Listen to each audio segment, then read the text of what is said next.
शिवपुर गांव में रामू नाम का एक आदमी अपनी छोटी सी परिवार के साथ रहता था। उसके घर में उसकी पत्नी सरोज, बेटी प्रिया और बहन सुनीता रहती थीं। सुनीता की उम्र अब शादी की हो चली थी, लेकिन रामू को उसकी शादी की कोई जल्दबाजी नहीं थी। उसकी सोच गांव के बाकी लोगों जैसी पिछड़ी हुई नहीं थी। जैसे वह अपनी बेटी को पढ़ा लिखा रहा था, उसी तरह अपने माता पिता के निधन के बाद वह अपनी बहन की पढ़ाई भी जारी रखे हुए था। रामू की बचपन से एक ही तमन्ना थी कि भले ही वह पैसों की कमी की वजह से खुद ज्यादा पढ़ लिख नहीं पाया, लेकिन अपनी बहन और बेटी को जरूर पढ़ाकर कामयाब बनाएगा। एक दिन सरोज ने पूछा, आज आपके मालिक ने पगार दे दी? मुझे बाजार जाकर घर का राशन लाना है। नहीं सरोज, मैंने मालिक से कहा भी था कि इस बार आपने बहुत देर कर दी है, मेरी पगार दे दीजिए, लेकिन आज भी उन्होंने पैसे नहीं दिए। मुझे तो समझ नहीं आता, आपका मालिक समय पर पैसे क्यों नहीं देता? घर में राशन भी नहीं बचा है, अब मैं सबके लिए खाना कैसे बनाऊं? तुम चिंता मत करो, मैं अभी जाकर राशन वाले से कुछ सामान उधार ले आता हूँ। जब मुझे पगार मिल जाएगी तो मैं उसे सारे पैसे लौटा दूंगा। यह सोचते हुए रामू राशन लेने गांव की दुकान पर पहुंचता है। वह विनम्रता से बोला, भैया, इस महीने का राशन दे दीजिए, मैं अगले हफ्ते तक पैसे चुका दूंगा। आज पगार मिलने वाली थी, लेकिन मालिक ने फिर पैसे नहीं दिए। रामू, ये तो तुम्हारी आदत बन गई है। हर महीने राशन ले जाते हो और पैसे अगले महीने देते हो, लेकिन इस बार तो तुमने पिछले महीने का उधार भी नहीं चुकाया, इसलिए मैं और राशन नहीं दे सकता। अरे भैया, ऐसा मत कहो, मैं तुम्हारे पैसे लेकर कहीं भाग थोड़ी ना जाऊंगा। इतने सालों से इसी गांव में रहता आया हूं, क्या तुम्हें मुझ पर जरा सा भी भरोसा नहीं? बात भरोसे की नहीं है रामू, मुझे भी सामान खरीदने के लिए पैसे चाहिए होते हैं। अगर हर ग्राहक उधार लेगा तो मेरी दुकान कैसे चलेगी? मैं समझता हूं भैया, पर इस वक्त मैं बहुत मजबूर हूं। मैं वादा करता हूं, अगले हफ्ते तक तुम्हारे सारे पैसे चुका दूंगा। ठीक है, सिर्फ इस बार तुम्हारी बात मानकर राशन दे रहा हूं, लेकिन देखो रामू, अगली बार मैं तुम्हें उधार में एक दाना भी नीड्स दूंगा।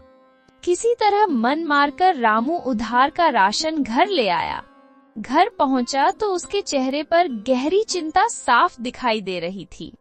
उसे देखते ही सरोज बोली, अरे क्या हुआ जी?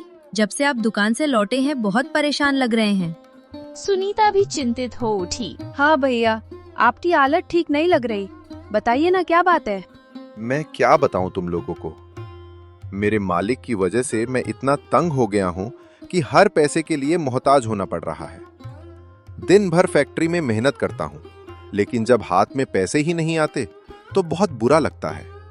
कभी कभी इतना मजबूर महसूस होता है कि तुम लोगों को भी नहीं बता सकता। भैया, फिर क्यों नहीं उस जगह पर काम छोड़ देते? हम तीनों मिलकर कुछ अपना शुरू कर लेते हैं। सरोज, कोई भी काम शुरू करने के लिए पैसे चाहिए होते हैं, और हमें तो ये भी नहीं पता कि हम कौन सा काम कर सकते हैं। हम जैसे गरीब लोग बस नौकरी ही कर सकते हैं, बिजनेस करना हमारे बस की बात नहीं।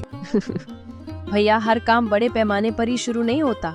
आप जानते हैं आपके हाथ का मटन पूरे गांव में कितना मशहूर है।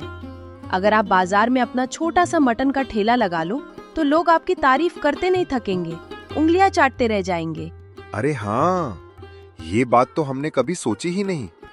सरोज, आज तुमने पहली बार बिल्कुल सही कहा। तो भैया, आप अपना ही मटन का ठेला लगा लीजिए। वैसे भी आपका मालिक पैसे देने में हर बार आनाकानी करता है। एक बार अपने काम का जोखिम उठाकर देखिए, शायद किस्मत यहीं से बदल जाए। हाँ जी, हमें लगता है यही सही रहेगा। रामू ने दोनों की बातें सुनकर गहरी सांस ली और बोला, ठीक है, अगर तुम दोनों को यही ठीक लगता है तो मैं यही कर लेता हूँ। इस काम में ज्यादा पैसे भी नहीं लगेंगे, किसी दोस्त से थोड़े उधार ले लूंगा। रामू अपने दोस्त मोहन के पास गया और ठेला शुरू करने के लिए कुछ पैसे उधार मांगे। मोहन ने मदद के लिए तुरंत हाथ बढ़ा दिया। अगले ही दिन रामू ने बाजार के एक कोने में अपना नया मटन का ठेला लगा लिया। कुछ ही देर में उसके पकते मटन की खुशबू पूरे बाजार में फैल गई। लोग रुक कर उसकी तरफ मुड़ने लगे। एक ग्राहक मुस्कुराकर बोला। अरे भैया, ऐसा क्या बना दिया कि पूरे बाजार में तुम्हारे ठेले की खुशबू उड़ रही है? भैया, आज से मैंने मटन का ठेला शुरू किया है। गर्मा गर्म मटन करी, तंदूरी रोटी और सलाद। बस एक बार चक्कर देख लीजिए, मजा आ जाएगा। अरे इतनी बढ़िया खुशबू आ रही है तो चखना तो बनता है। एक प्लेट लगा दो। रामू ने फुर्ती से गरम मटन करी और तंदूरी रोटी की प्लेट सजाकर ग्राहक के सामने रख दी। जैसे ही ग्राहक ने पहला निवाला मुंह में रखा, मटन इतना नरम और लाजवाब था कि उसके मुंह में जाते ही पिघल गया। वाह रामू भाई वाह, क्या मटन बनाया है, मजा ही आ गया। सच बताऊं, पूरे बाजार में इतना अच्छा मटन कोई नहीं बनाता।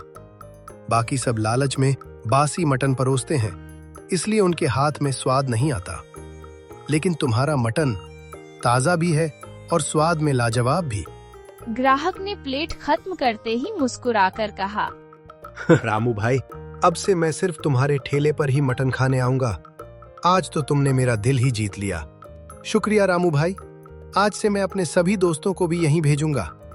वो लोग भी तुम्हारे हाथ का मटन चखकर खुश हो जाएंगे। पहले ही ग्राहक से इतनी तारीफ सुनकर रामू का मन फूलों की तरह खिल गया।